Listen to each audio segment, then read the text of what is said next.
ഭയമോ ഇനി എന്നിൽ സ്ഥാനമില്ല, എൻ ഭാവിയെല്ലാം താതൻ കരങ്ങളില.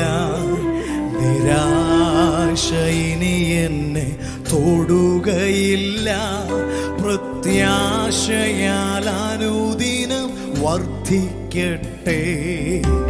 ഭയമോ ഇനി എന്നിൽ സ്ഥാനമില്ല, എൻ ഭാവിയെല്ലാം താതൻ കരങ്ങളില.